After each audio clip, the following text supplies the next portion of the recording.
The divorce papers were finalized when my ex-wife, Clara, slid a bank card across the polished table.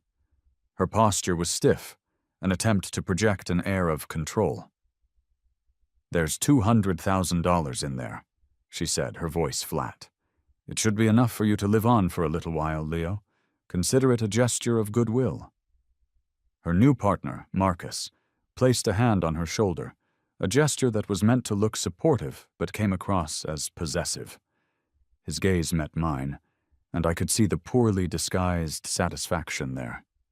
After 3 years of marriage, all I had to show for it was the suit I was wearing and that small sum of money she considered a final severance.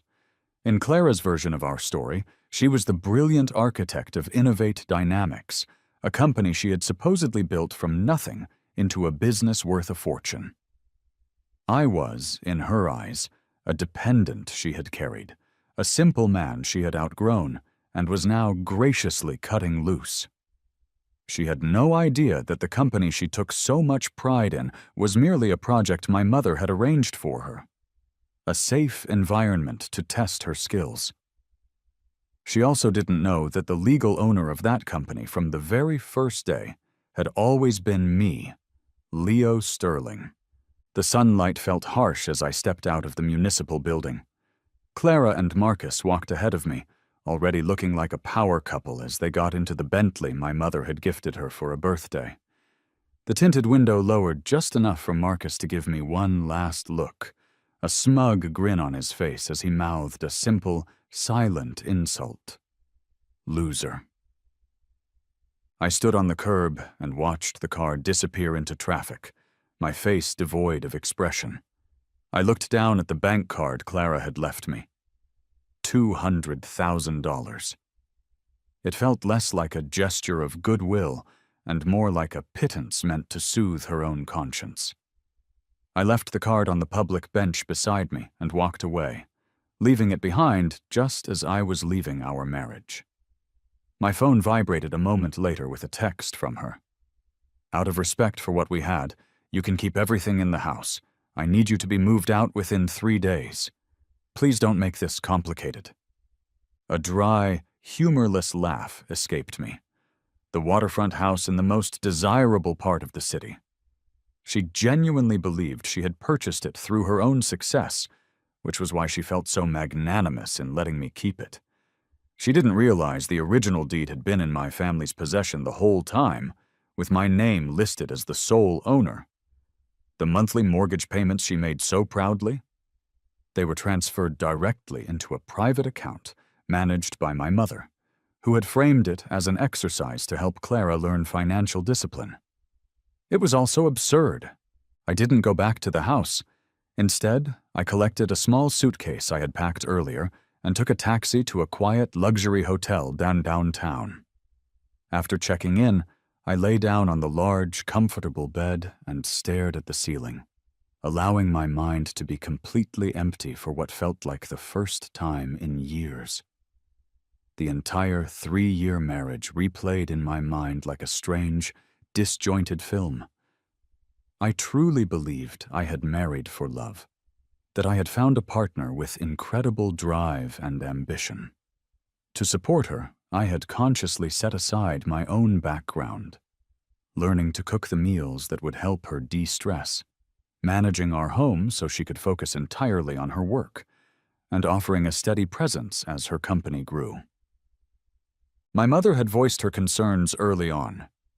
She told me a woman like Clara was driven by an ambition that left little room for anything else, that her character had a hardness to it that I was mistaking for strength. I hadn't listened. I saw her as someone who had come from a modest background and was justifiably proud and protective of what she earned. I thought that with enough love and support, she would eventually soften and see the sincerity of my commitment. Instead, I had become a temporary fixture in her life, a convenient support system to be discarded once it was no longer needed. The moment Marcus, her old college boyfriend, returned to the country, she had eagerly initiated the end of our marriage. Her reasoning, delivered during our final tense conversation the night before, was that we were fundamentally incompatible. "Leo, All you care about is your fitness routine, trying new recipes, and keeping the house in order," she had said, her tone laced with pity. "That's not the life I want. Marcus is different. He understands my world. He can help me secure major contracts. He's my partner in every sense of the word." At that moment, all I felt was a profound sense of exhaustion. The gym where I worked out was a part of my family's extensive portfolio of businesses. The recipes I learned were tailored to counteract the effects of the rich dinners and constant stress her career demanded. The home I managed was a foundation I provided so she could chase her dreams without any domestic concerns. And Marcus, the man who could supposedly open doors for her, was simply leveraging the influence of his father, a mid-level executive with a few connections to share. I said none of this to her. I understood that when someone's feelings change, even your presence becomes an irritation. I took a long, deep breath, sat up on the edge of the bed, and called my mother.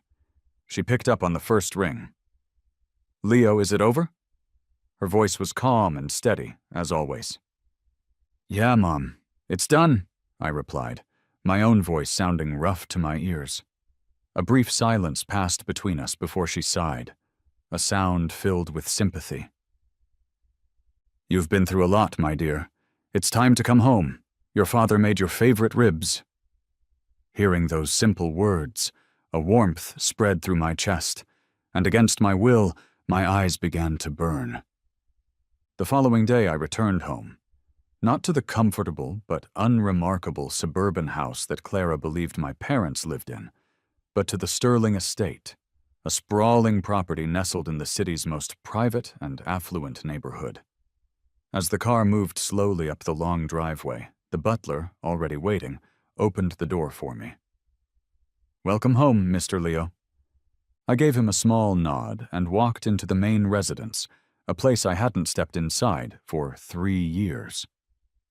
In the grand living room, my mother was seated on a sofa reading a financial journal, while my father was tending to a delicate orchid by the window. When he saw me, he set down his watering can and hurried over, pulling me into a strong embrace. "My boy," he said, his voice thick with emotion. "You're finally home." I rested my head on his shoulder, soaking in the unconditional warmth I had missed so deeply. The weight I had been carrying for 3 years began to lift. "Mom, Dad, I'm back." My mother set aside her journal and gestured for me to sit with her. "It's good that you're back. Come here." I sat next to her, and she gently patted my hand, her expression a mixture of sympathy and quiet confirmation of her earlier warnings. "That woman, Clara, she didn't give you too hard of a time, did she?" I shook my head. "She couldn't." "Good," my mother said with a firm nod. She reached under the coffee table, pulled out a thick binder, and slid it over to me. "Have a look at this. This will be your main focus for the near future." I hesitated for a moment before taking the binder and opening it. On the first page, in elegant gold lettering, were the words, "Proposal for the Recovery of Innovate Dynamics Equity and Assets." My eyes widened slightly, and I looked up at my mother. She took a slow sip of her tea before speaking. 3 years ago, you told me you saw something special in Clara and you were determined to marry her. I knew I couldn't change your mind, so I did the only thing I could. I created a safety net for you. This company, Innovate Dynamics, from its initial seed money to every subsequent round of funding, was all financed by me, funneled anonymously through a series of shell corporations. The sole legal representative is you. 100% of the company's equity is in your name. Clara, from the very start, has been nothing more than a highly compensated manager I hired for you. I gave her the title of founder and CEO to allow her the experience of building something, a controlled experiment of sorts. She continued, "I had her sign a detailed performance contract at the beginning. If, Within 3 years, she could grow the company's value to $1 billion while remaining a faithful and committed partner to you. I would have gifted her a 51% stake in the company, making it truly hers. Unfortunately, my mother's voice took on a sharp edge. She lacked patience. The moment the company started to achieve real success, she revealed her true nature. She failed the terms of the agreement on all counts. My chest felt tight, as if an invisible hand were squeezing my heart. What I had viewed as a shared journey of building a life together was, in her mind, simply a means to an end, a stepping stone to a higher social stratum, and I, just like the company, was part of that stepping stone. "Mom, thank you," I managed to say, my voice thick. "My dear boy, you never need to thank your mother," she sighed. "Now it's time for the company to be returned to its actual owner. What do you plan to do?" I looked down at the name Innovate Dynamics on the binder, and the smug expressions of Clara and Marcus flashed through my mind.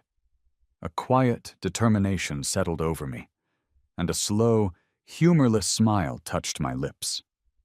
"Mom, I think I want to be the one who escorts her from the throne she thinks she built."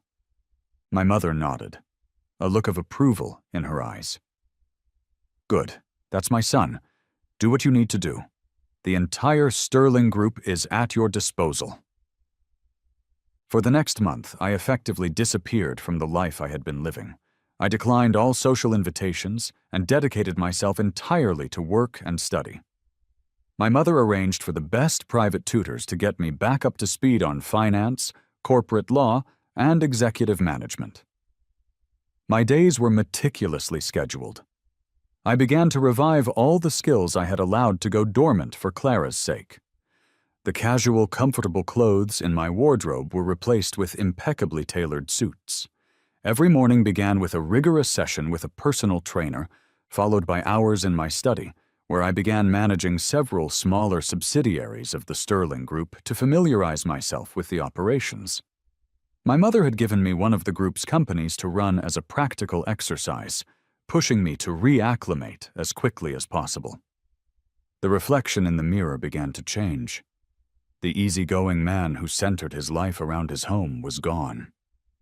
In his place was the sole heir to the Sterling Group, Leo Sterling. My new assistant, Sarah, was selected by my mother for her exceptional competence and loyalty.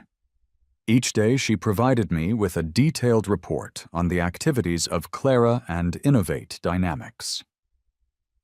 "Sir, Clara has been very active recently.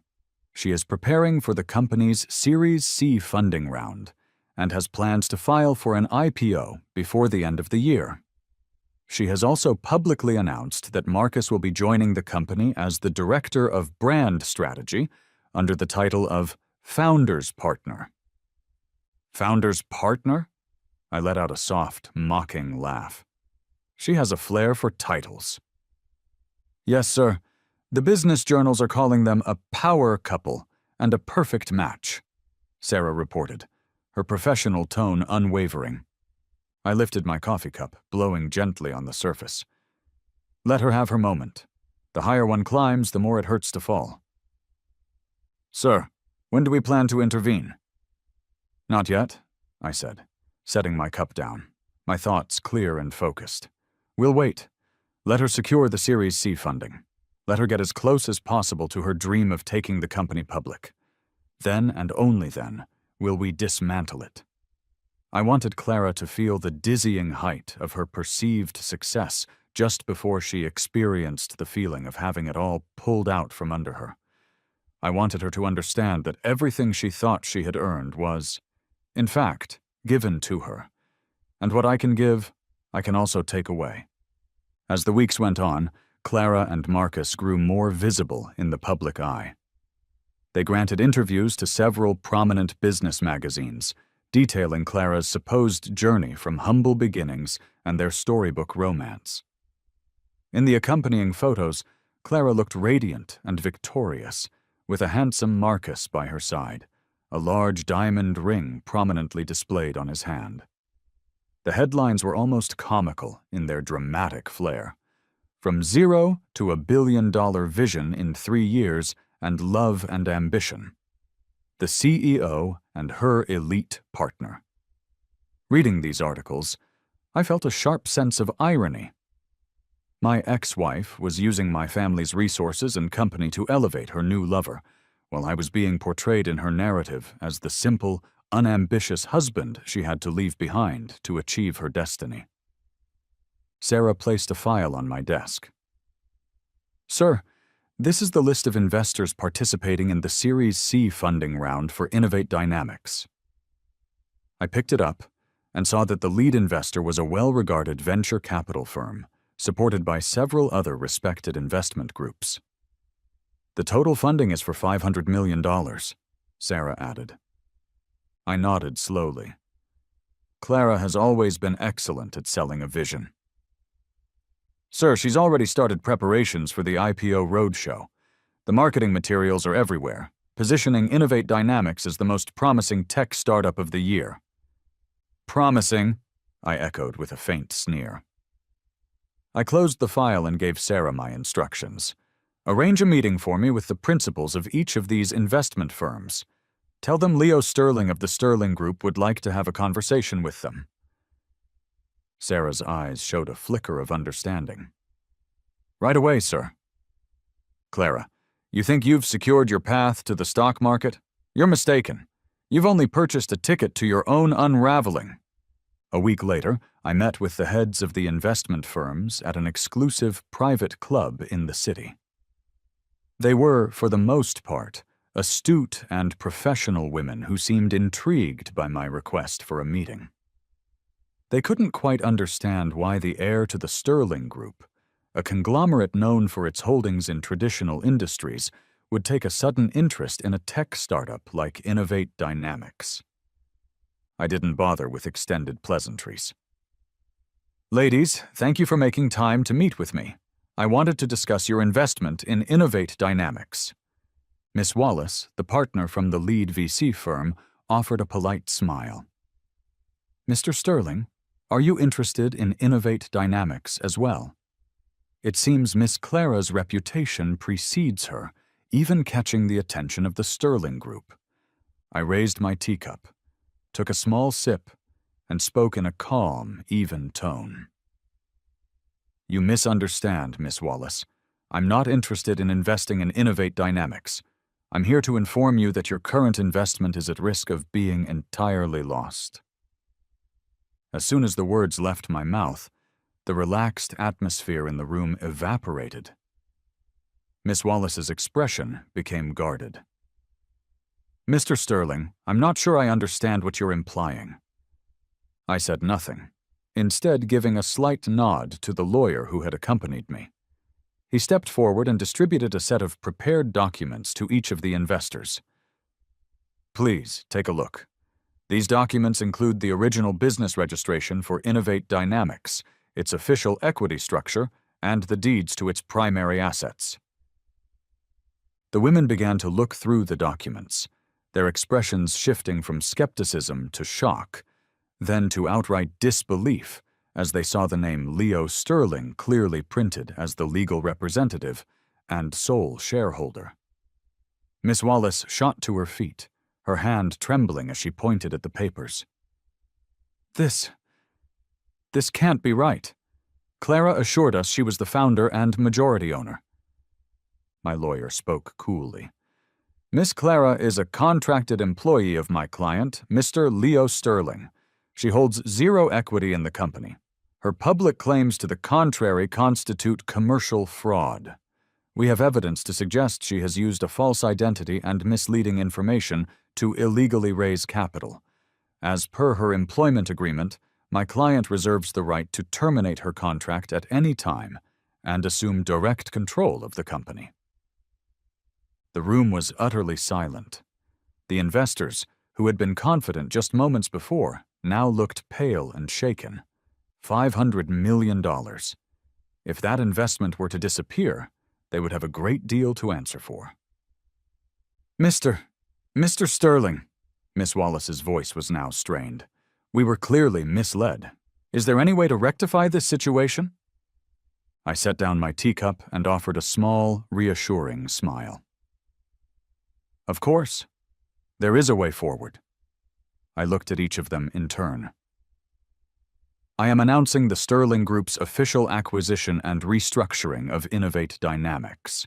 Your investments can be converted at their current value into shares of one of our established technology subsidiaries. Alternatively, if you prefer to withdraw your funding now, you are free to do so. However, my tone hardened slightly. If you pull your capital, Innovate Dynamics will become insolvent. The company will be forced into liquidation, and I cannot guarantee what percentage of your investment you would recover. The choice was clear. They could align themselves with the vast and stable Sterling Group, or they could risk a catastrophic loss. They were intelligent businesswomen. The decision was simple. Miss Wallace was the first to speak, her voice firm. We will convert our investment into Sterling shares. Mr. Sterling, we welcome the opportunity to work with you. The others quickly followed suit, expressing their trust and eagerness to partner with the Sterling Group. Looking at their relieved smiles, I felt a quiet sense of finality. I stood up. Excellent. It's a pleasure to do business with you. I do ask that this matter remains confidential until all the details are finalized. Of course, Miss Wallace agreed immediately. Satisfied, I turned and left the room. Clara, your funding, your new allies? They are all mine now. The only thing left to take is your company. Clara was living in a state of euphoria. The Series C funding had been secured, the IPO seemed to be on a smooth and steady track, and Marcus was showering her with affection. She felt she had achieved everything she had ever wanted, a thriving career, and a perfect relationship. She was certain she was on the verge of reaching the absolute peak of her life. One afternoon, she was in her office with Marcus, talking excitedly about the future, about the moment they would ring the opening bell at the stock exchange. Darling, once the company is public, I'm going to buy you that yacht we talked about. We'll sail wherever we want, Clara said, her voice bright with happiness. Marcus smiled, his tone adoring. You're incredible, Clara. Nothing like that boring ex-husband of yours. He had no ambition, no spark. He was just holding you back. At the mention of my name, a look of mild annoyance crossed Clara's face. Let's not talk about him. He brings down the mood. A man who is content to live off a woman's success has no real place in the world. He's probably somewhere feeling sorry for himself. Just then, her assistant knocked and entered the office, her expression one of pure panic. Miss Clara, we have a problem. Annoyed by the interruption, Clara's tone sharpened. What is it? Why do you look so flustered? Miss Clara, our corporate bank accounts have all been frozen. What? Clara stood up so abruptly her chair scraped against the floor. What are you talking about? Why would they be frozen? The assistant looked like she was about to cry. I don't know. The finance department tried to make a payment to a supplier, and the bank informed them that our accounts are under a legal hold pending an investigation into illegal fundraising.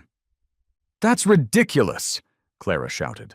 Our funding rounds were completely legitimate. There's no way it was illegal. I want you to find out what's happening right now. But before she could get any answers, a cascade of bad news began. Miss Clara, the entire core engineering team just submitted their resignations, effective immediately. Miss Clara, 3 of our largest clients have just terminated their contracts. Miss Clara, Miss Wallace and the other investors are on the line. They are demanding an emergency meeting of the board, and they're threatening to pull all of their funding. Clara stood in the middle of her office, completely overwhelmed. It felt as if the successful enterprise she was steering had suddenly been struck by a series of unseen torpedoes. The office descended into a state of managed chaos. Marcus, too, began to look worried. Clara, what is going on? Is someone trying to sabotage us? Clara's face was pale. She couldn't understand how everything could have gone so wrong, so quickly. She prided herself on being meticulous and having contingencies for everything. How could her entire world be collapsing in a single afternoon? She tried making calls, but the partners who had been so friendly just days before were now either unavailable or evasive. A terrible sense of dread began to creep in, the feeling of being caught in a net she couldn't see. The emergency board meeting was held as scheduled. The tension in the conference room was palpable. Clara sat at the head of the table, looking exhausted, with dark circles under her eyes. She had been up all night trying to understand the source of the crisis and had found no answers. Miss Wallace and the other investors stared at her with expressions of cold anger. "Miss Clara, I believe you have an explanation for us," Miss Wallace began, her voice devoid of its usual warmth. "Why are the company's accounts frozen? Why has the entire technical team resigned?" Clara did her best to project confidence. "Miss Wallace, everyone, these are temporary setbacks, most likely the result of some malicious rumors being spread by a competitor. I assure you, I will have this situation under control very soon." "Under control? How?" another investor challenged. "We invested $500 million in this company, not for it to implode overnight. Clara, I think you need to be honest with us. Is there something you haven't been telling us?" Clara felt beads of sweat on her forehead, and she could only repeat platitudes about trust and needing more time. Marcus sat beside her, looking equally distressed. He had never seen her this vulnerable. As the arguments grew more heated, the doors to the conference room opened slowly. All heads turned toward the entrance. I walked in, dressed in a perfectly fitted dark suit, flanked by my legal team. My expression was calm, my eyes were steady, and my presence alone was enough to bring an immediate silence to the room. Everyone stared, their expressions a mixture of confusion and surprise. When Clara saw me, she looked as if she had seen a ghost. Leo Sterling, what are you doing here?" Her voice was a whisper of disbelief. The man she remembered was gentle, dressed in casual clothes, and always deferred to her. The man who stood before her now was a complete stranger. I didn't answer her question. I walked directly to the head of the table where she was sitting. Clara started to rise, a protest forming on her lips, but a single direct look from me was enough to make her sink back into her chair. I let my gaze travel around the room before finally settling on her pale, frightened face.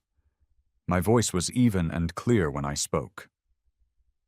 "Allow me to introduce myself. I am the sole legal representative and the 100% controlling shareholder of Innovate Dynamics. My name is Leo Sterling." My statement landed in the room with the force of a physical blow. A profound silence followed. Everyone simply stared at me. Clara was the first to break it, letting out a sharp, disbelieving laugh. "Leo, have you lost your mind? Did the divorce affect you this much? You, a shareholder? You don't even have a job." Marcus, recovering from his initial shock, added, "Exactly, Leo, you're just a nobody that Clara was kind enough to support. You have no right to be here spouting this nonsense. Security, please remove this man." He took a step toward me, but my security detail moved smoothly to block his path. I didn't even glance at him. My gaze remained on Clara. "Clara, it seems that 3 years of living a comfortable life have made you forget some important details." At my signal, my legal team projected a series of documents onto the large screen at the front of the room. "Ladies and gentlemen, please direct your attention to the screen. This is the official business registration for Innovate Dynamics. As you can see, the legal representative is Leo Sterling. This is the company's equity structure. The sole shareholder is Leo Sterling, with 100% ownership. These are the deeds to all real estate assets owned by the company, including this office building. The owner is Leo Sterling. And this," the final document appeared, "is the professional manager employment contract, signed 3 years ago by Miss Clara and my client. Each document was like a hammer blow to Clara and Marcus. The clear official text on the screen was undeniable. Clara's smile had long since vanished, replaced by a ghastly pallor. She stared at the screen, her body trembling, muttering to herself, "No, that's impossible. This can't be real. It's a forgery." She made a move toward the screen, as if to physically tear it down, but my security guards gently restrained her. "A forgery?" my lawyer said calmly. "Miss Clara, every one of these documents is a matter of public record, filed with the appropriate government agencies. We would be happy to verify their authenticity in a court of law." I finally turned my attention to the now silent Marcus. "And you, sir? By what authority are you present in this private shareholder meeting? Your name doesn't appear anywhere on the company's official employee register." "Security," I said, not needing to raise my voice. "Please escort this gentleman out." 2 uniformed security guards entered the room and stood on either side of Marcus. "No, Clara, do something!" he yelled, but Clara was in no state to help anyone. She stood frozen, her mind unable to process the reality of the situation.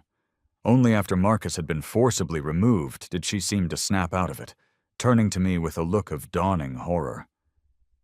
"Leo Sterling, it was you. This was all you." I pulled out the chair at the head of the table, the one she had just vacated, and sat down, crossing my legs.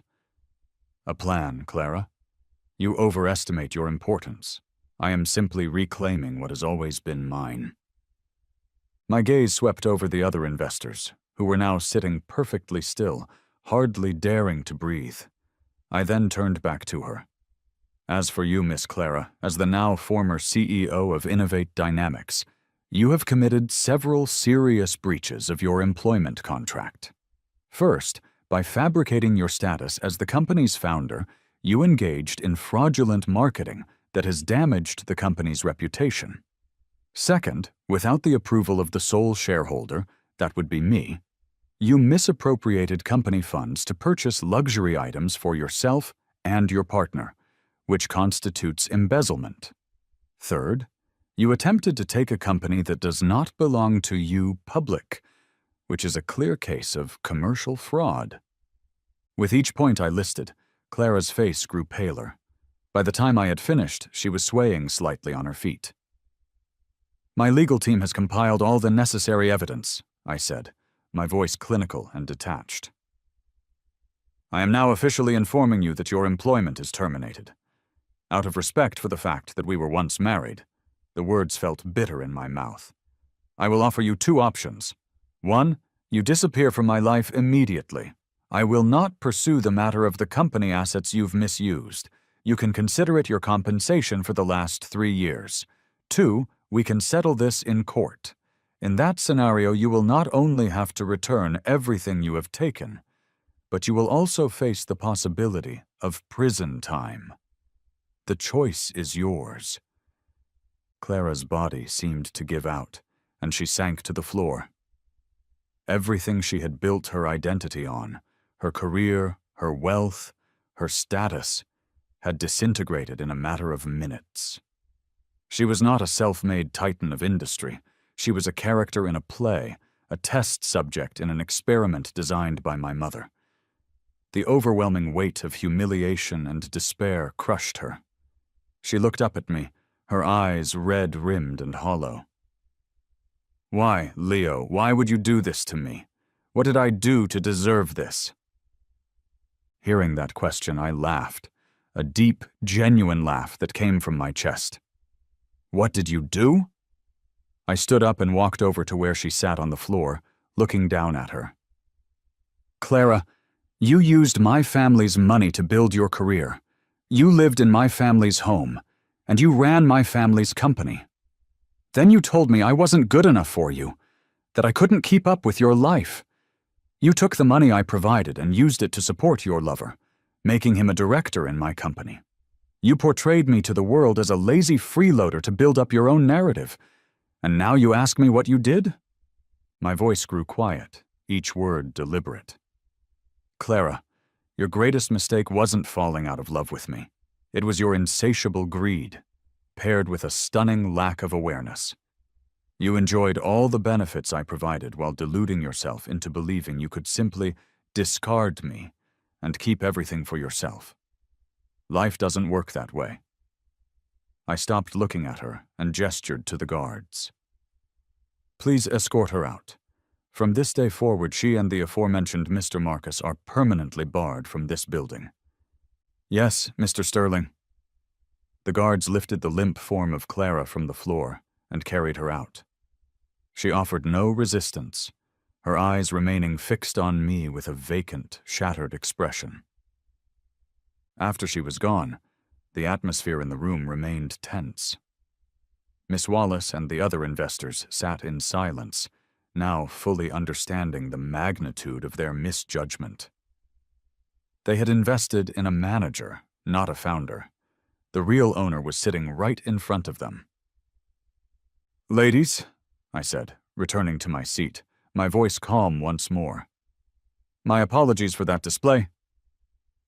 Mr. Sterling, please, not at all, Miss Wallace said quickly, her tone now deferential. We were the ones who were deceived. We are grateful for your intervention. You saved us from a significant mistake. The others murmured their agreement. I held up a hand. Let's move on to business. As of today, Innovate Dynamics will be officially restructured and renamed Sterling Tech. It will be integrated into the Sterling Group's strategic plan. I will be personally overseeing the company's new direction.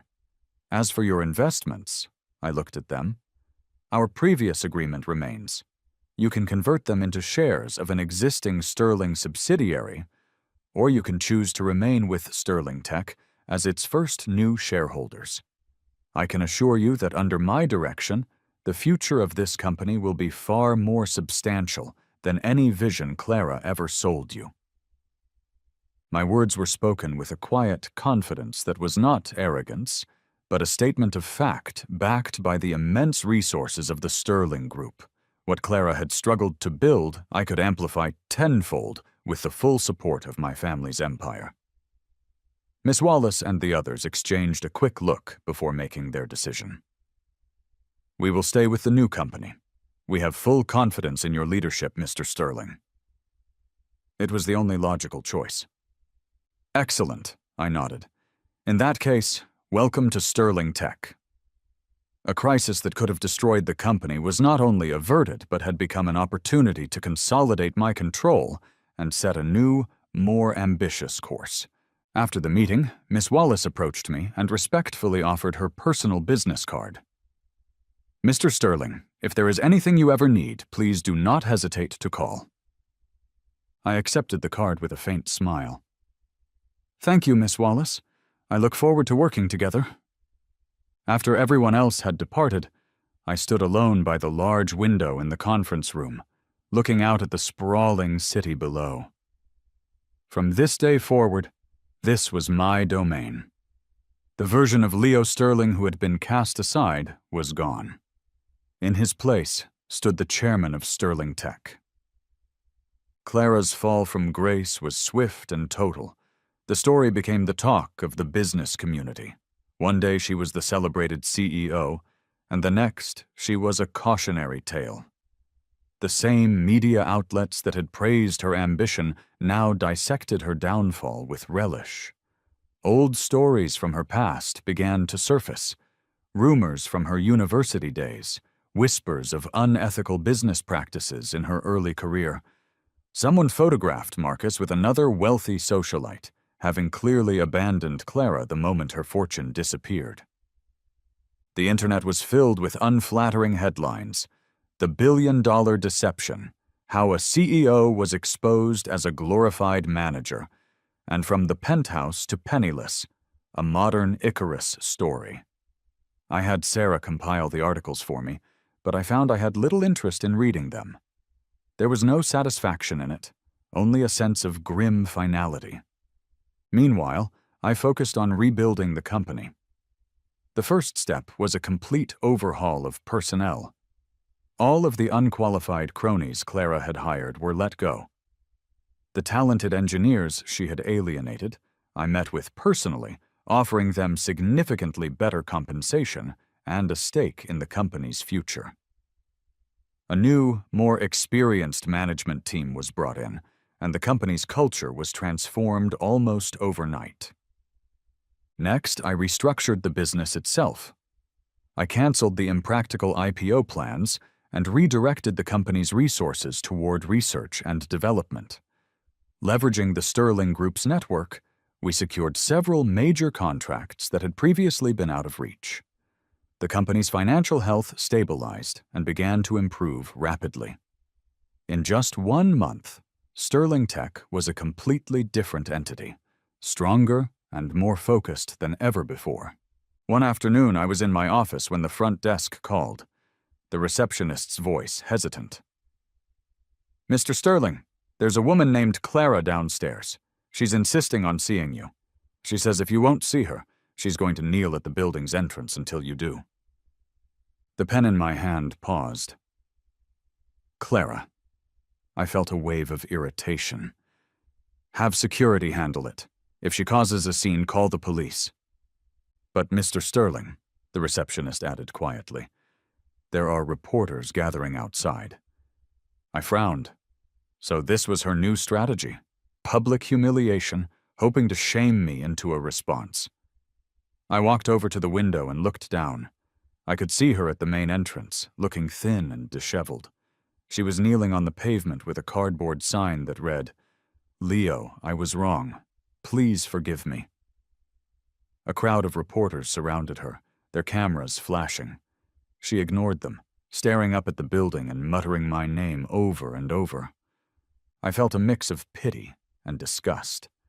I picked up the intercom and spoke to the head of security. "There is a woman causing a disturbance at the main entrance. Please have her removed from the property. Be discreet but firm." I didn't want a public spectacle, and I certainly didn't want to engage with her drama. I hung up and returned to my work, shutting out the scene below. Her pathetic display wouldn't change anything. The situation downstairs was resolved quickly and quietly. A few security guards politely but firmly escorted a protesting Clara away from the building, creating a barrier between her and the reporters. The story appeared online, but public sympathy was not on her side. The consensus was that her theatrics were a desperate, transparent ploy. A few days later, I made a quiet, anonymous donation of $1 million to a local foundation supporting women entrepreneurs from disadvantaged backgrounds. It was a personal gesture, a way of putting that money to good use, but Sarah knew the unspoken message. I would rather support strangers than give a single dollar to Clara. I thought that would be the end of it, but I had underestimated her desperation. A week later, as I was returning home late from the office, a figure emerged from the shadows near my front gate and dropped to her knees in front of my car. The driver braked hard, narrowly avoiding her. It was Clara, looking even more haggard than before. She scrambled to my window, her face streaked with tears. "Leo, I know I was wrong. It was Marcus. He manipulated me. I was foolish. The person I always loved was you." She began to speak in a torrent of apologies and excuses, her words tumbling over one another. "Please, Leo, just give me another chance. I'll do anything. I don't need to be a CEO. I'll be your housekeeper, anything. Just let me come back." Listening to her, I felt nothing but a profound sense of distance. I didn't roll down the window. I simply told my driver, "Drive." He hesitated for a second, then obeyed, carefully maneuvering the car around her. In the rearview mirror, I saw her collapse onto the pavement, a silhouette of utter despair. When I got home, my parents were waiting for me. I told them what had happened, and my mother's expression grew stern. "This has gone on long enough," she said. "Someone like that only understands consequences. Leo, you focus on your work. I will handle this. I promise you, she will not bother you again." Seeing the resolve in my mother's eyes, I knew it was over. From that day on, Clara truly disappeared from my life.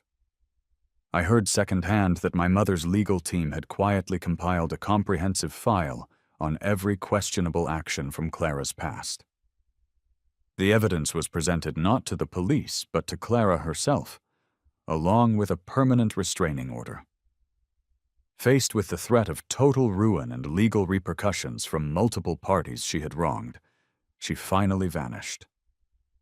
The rumors were varied: that she had left the city, that she was struggling with debt, that she had been forced to take on menial work far from the world she once coveted. Whatever her fate, it was no longer connected to me. 1 year later, Sterling Tech had a major breakthrough in artificial intelligence, and the company's valuation soared. I found myself on the covers of business magazines, hailed as a visionary in the tech world. My career had reached a level I had never even sought before. One evening, I attended a large charity gala.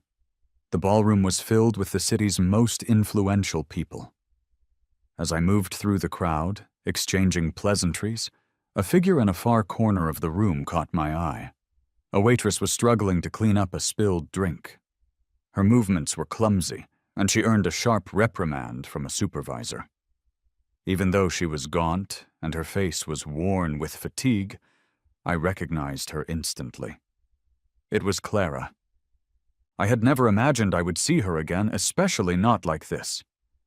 She must have felt my gaze because she looked up, and our eyes met across the crowded room. Her body went rigid. A complex storm of emotions, shock, shame, fear, passed over her face. She tried to turn away, but in her haste, she stumbled and fell. I watched her for a moment, feeling a distant, hollow ache.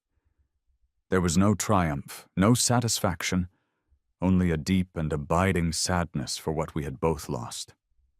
I turned to walk away, having nothing to say to her.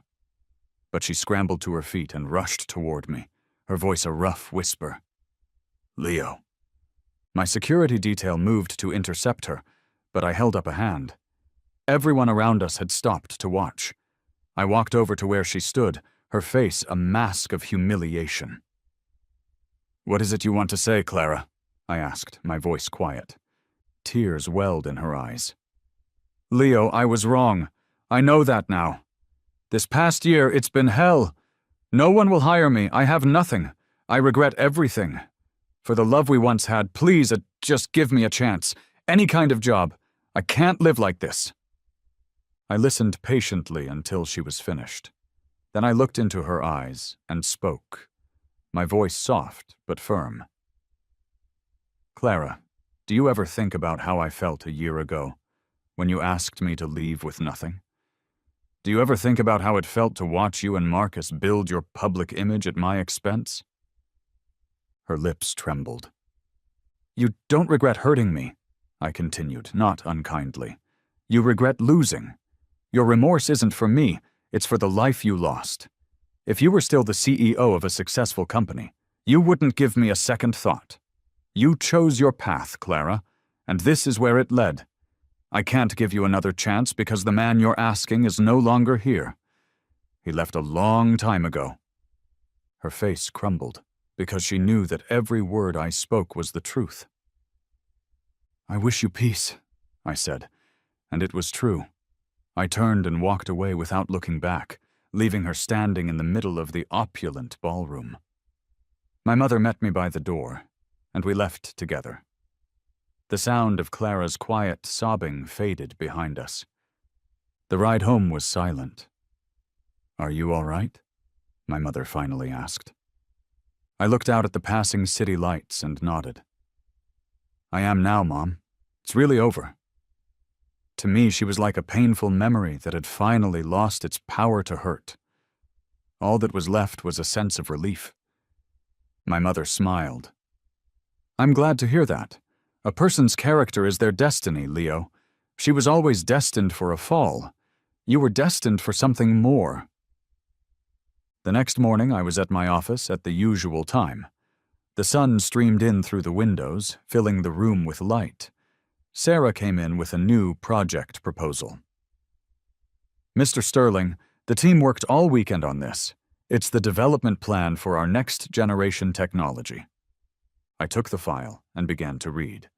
Outside my window, the city was alive with endless possibility. My own story was just beginning. As for Clara, she was a chapter that was now closed, a lesson learned, a painful memory that had been put to rest. The road ahead was long and filled with promise. I closed the file and looked up at Sarah, a genuine smile on my face. "This looks excellent. Tell the team to get started. Our next goal is the future."